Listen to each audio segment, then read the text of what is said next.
Ya, kembali lagi bersama saya Ahmad Zaki Johari, lulusan dari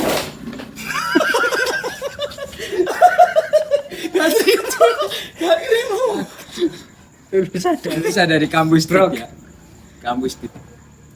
Kampus TIT itu terkenal sangat TIT-nya itu yang sangat terkenal. Jadi kita kedatangan dua tamu kita, yuk tepuk tangan dulu.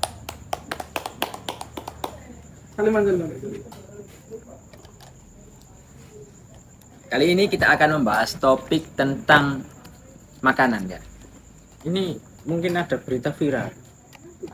Berita viral dulu. Nanti terserah, silakan. Ya, berita viral dulu. Ketika saya mau berangkat ke tempat ini, saya mendengar kabar bahwa ada anak SMA kelas 2-an lah. Itu mau menabrakkan dirinya ke kereta api. Kau umum iku virali. Sita, sing digelekkan masalah Iya. itu karena masalah bullying. Nah, menurut kalian ini gimana? Sing tahu masalah iku mek awakmu tok ya. Oke, maksudnya bullying di tingkat sekolah Iya. itu menurut Anda itu bagaimana? Anda berdua itu. Ya. Kalau saya ya. Pertama dulu itu waktu saya sekolah itu bullying itu seperti apa ya? Bukan tradisi tapi ya sudah menjadi sebuah ya kebiasaan saja lah gitu. Bahkan sempat ada anak yang sangat lemah itu dibully itu juga ada dulu belum ada undang-undang dan lain sebagainya. Namun hari ini negara itu memangkas semuanya, bukan memangkas mengatur semuanya bahwa bullying itu tidak boleh dilakukan. Nah, sebab daripada generasi hari ini itu kenapa itu sangat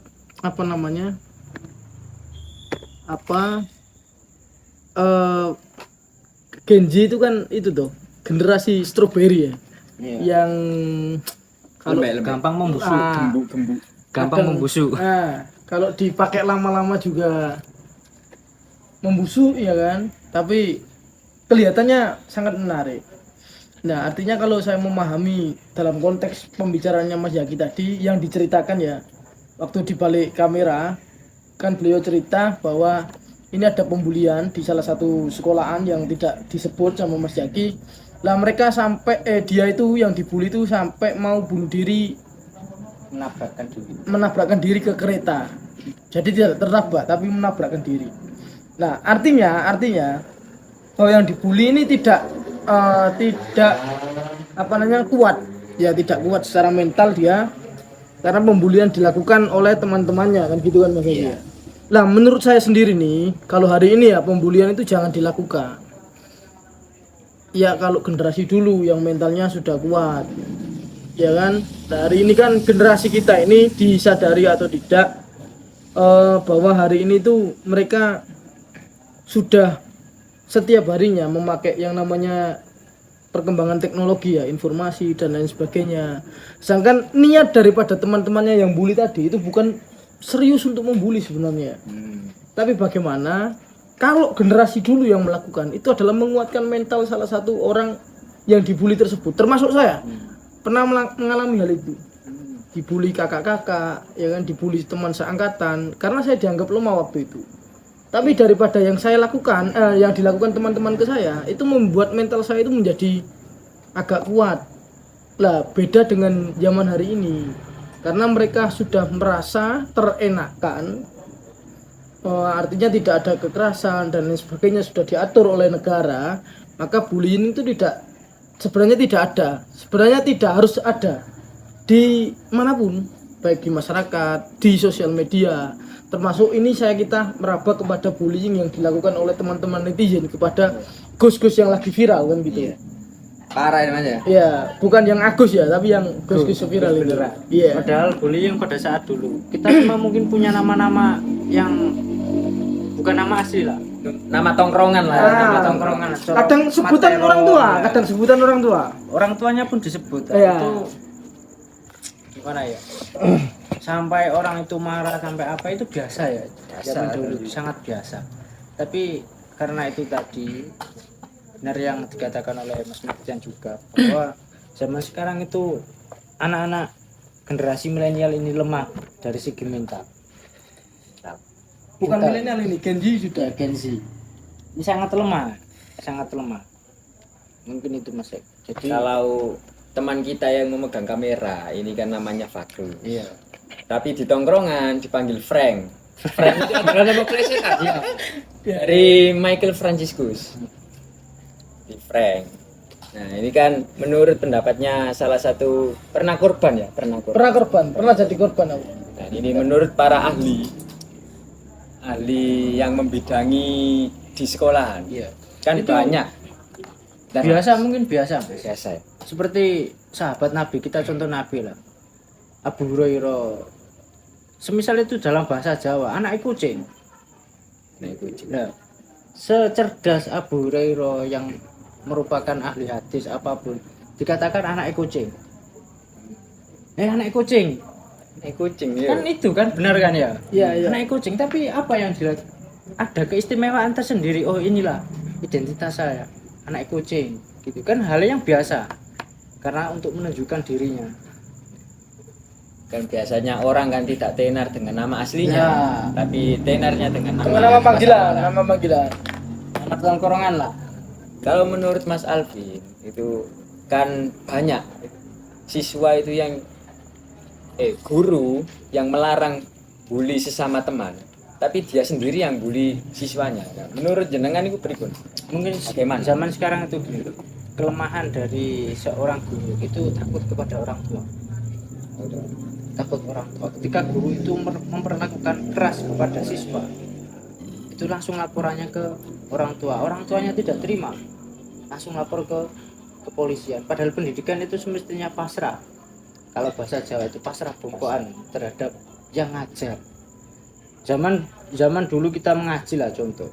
Kalau kita rame atau kita nakal ya dihantam atau diludahi itu kan sudah biasa. Tapi zaman sekarang Di Jewer sudah masuk polsek, Mas. ya, di Jiwa sudah masuk polsek. Pada zaman dulu telat cambuk menjalin apa itu menjalin sudah hal yang sangat biasa.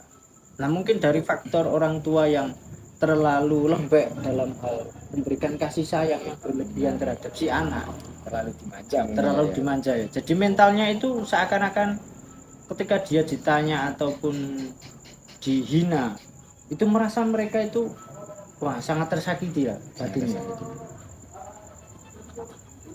Padahal Kalau itu hal yang sangat wajar. kalau dulu kan banyak yang Iya. menghina, wah mental tempe ini. Wah mental tempe ya benar, mental tempe. Mental apa itu? Nah, kalau menurut Mas Martian sendiri gimana? Kalau ada di sekolah kan dilarang masalah pembunuhan. Bukan hanya di sekolah, Mas. Bukan hanya Di di semua, sekolah. di semua. Iya.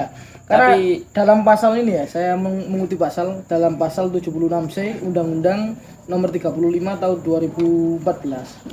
Itu kan dijelaskan ya, setiap orang dilarang membiarkan, melakukan, menyuruh, melakukan atau turut serta melakukan kekerasan terhadap anak. Jadi pembulian itu banyak aspek ya. Ada pelecehan emosional, pelecehan sosial, terus kemudian pelecehan fisik dan juga pelecehan secara verbal. Yang mana undang-undang ini telah mengatur tidak boleh ada pembulian. Jangankan kok yang membuli, yang tahu kalau ada anak dibully itu kan tidak boleh kan gitu. Nah, ini kan beda tuh. Beda ya, emang setiap zaman itu kan pasti mengalami perbedaannya masing-masing, perbuatannya masing-masing ya kan? Geseran lah ya. Pergeseran. Yang mana ini karena sudah diatur dalam undang-undang, maka jangan sampai ada yang namanya bullying gitu.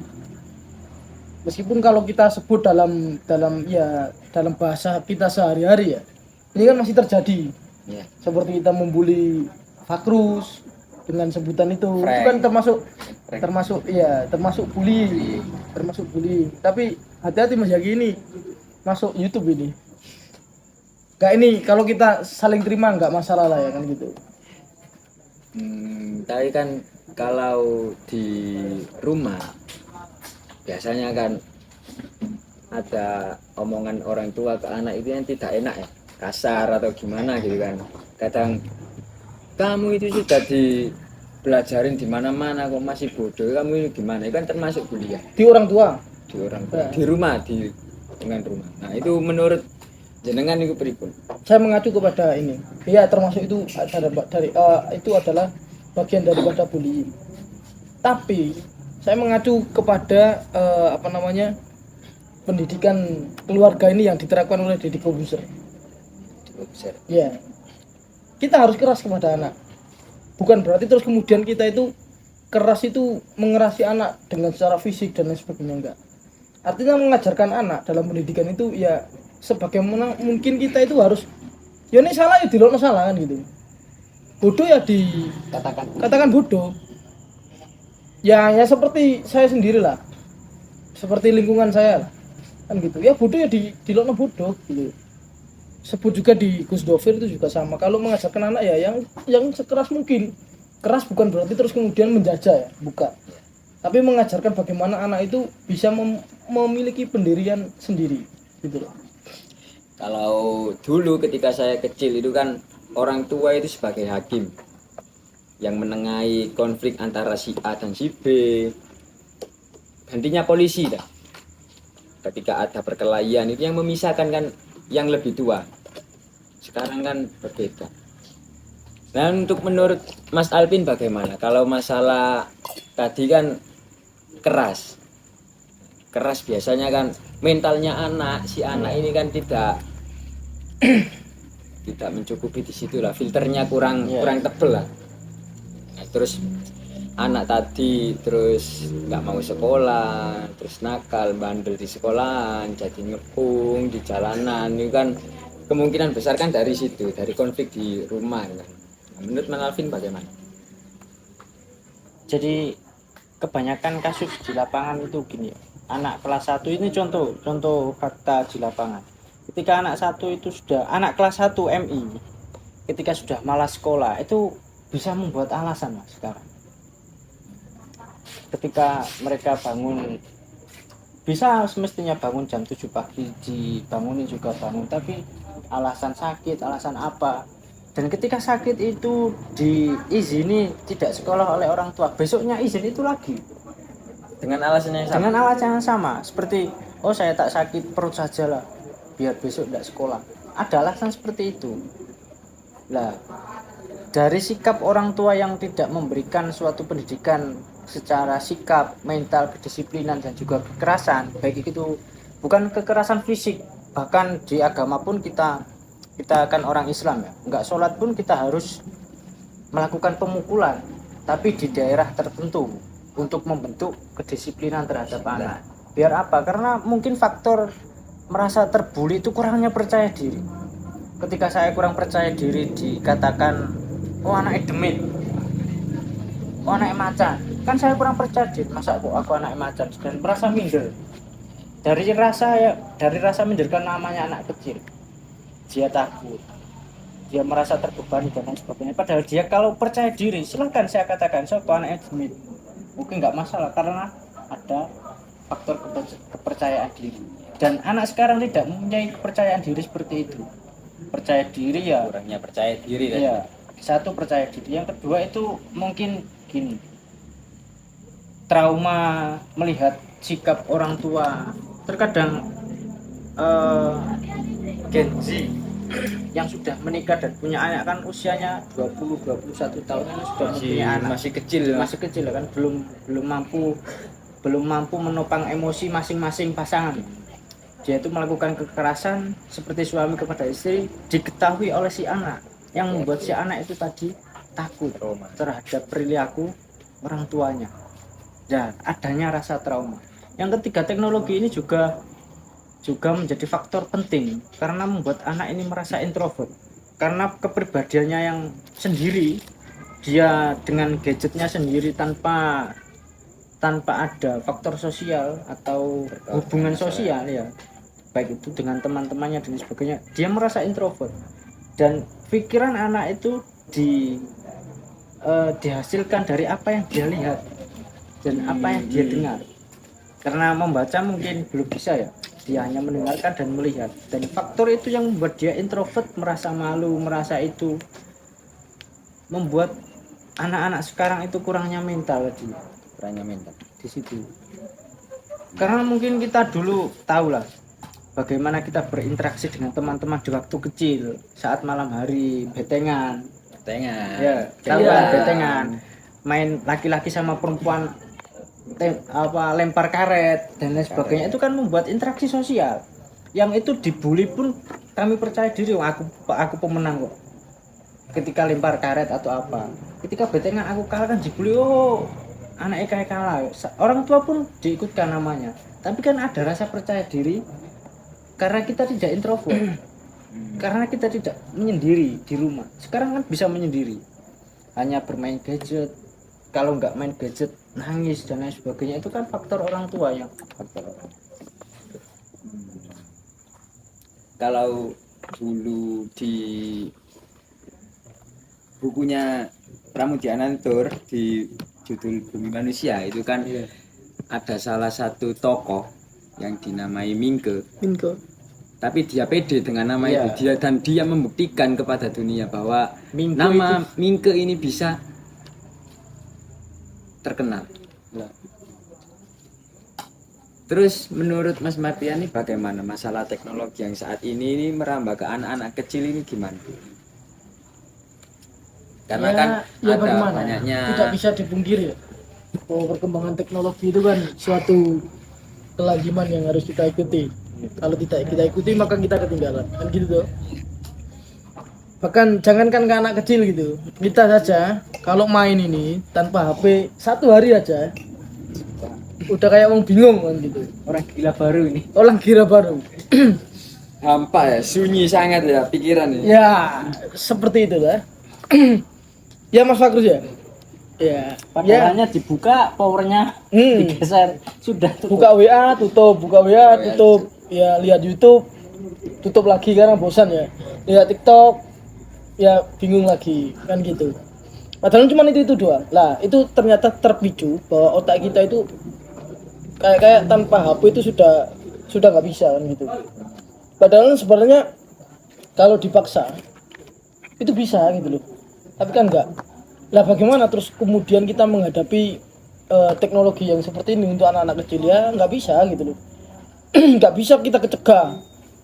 Anak kita batasin untuk nggak bisa gitu. Karena orang tua juga nggak mau rewel sekarang. Nggak mau rewel gitu loh. Kalau anak mau minta ini kasih HP aja biar diam kan gitu. Jadi kita itu dilahirkan dari manusia dibesarkan oleh sosial media kan gitu.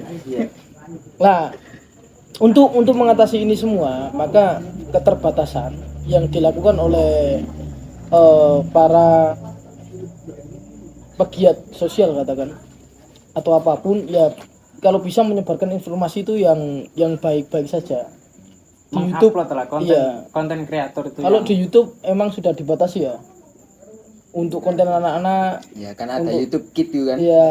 ya kan tapi yang lain kan belum kan bahkan ini kejadian di keponakan saya sendiri sudah bisa Instagraman sudah bisa TikTok kalau nggak buka TikTok itu nah ada nilai plusnya juga mereka terpantik katakan yang ponakan saya satu itu terpantik dengan semangatnya Cristiano Ronaldo kan gitu dengan main bola yang lihat ya itu terus gitu bahkan sadar atau tidak kita itu kalau pikiran kita sekarang itu lagi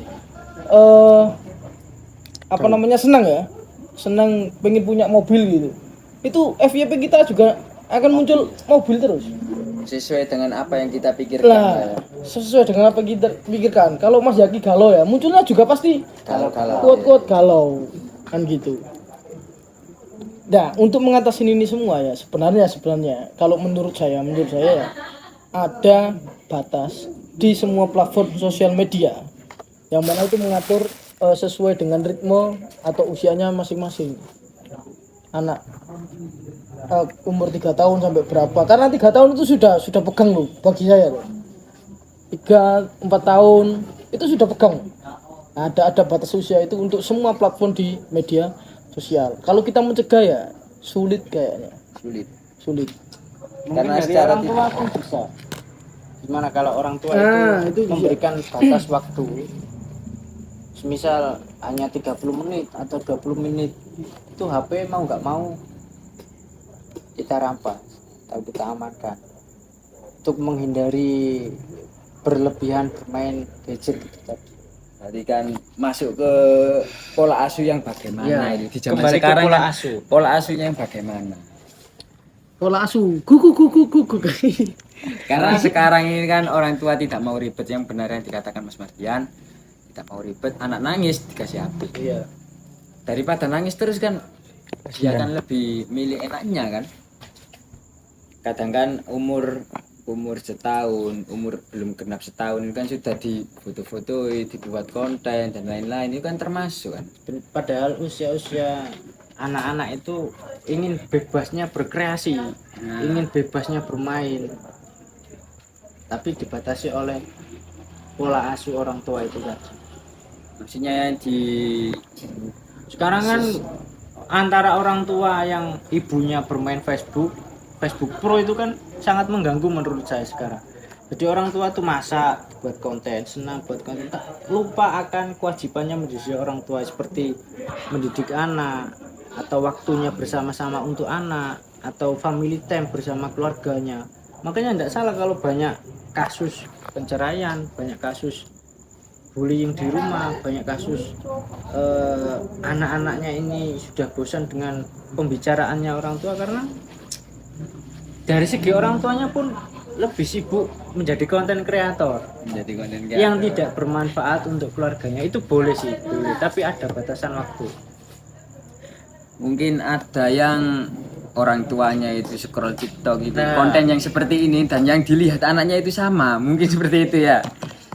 HP-nya pun sama, HP-nya orang tua dikasihkan ke anak, yang muncul di FYP-nya ya dilihat anaknya. Dan itu untuk umur Dewasa. dewasa yang tidak sesuai dengan anak itu Iya. tersebut ya. Meskipun platform TikTok semuanya kan sudah membatasi. Ketika didaftarkan TikTok daftar dipegang untuk anak saya, itu kan tidak bisa kita melihat live bebas, kan tidak bisa. Hanya live-live tertentu yang bisa kita lihat. Tapi kalau umur di atas 18 tahun itu TikTok bebas. Platform TikTok sudah membatasi seperti itu contoh TikTok lah. YouTube pun seperti itu. Tapi kan tidak bisa kita membatasi si platformnya. Mungkin kita bisa membatasi ke dirinya masing-masing gitu. Kalau bicara masalah anak sekarang ini sangat menarik. Karena nantinya kita juga akan mendidik seorang anak. Entah itu anak titipan atau anak buangan. Ya, terima kasih kepada kedua pemateri kita saat ini dan kita akan melanjutkan di sesi yang akan datang ke si anak tersebut. Terima kasih kepada teman-teman semua. Assalamualaikum. Bye.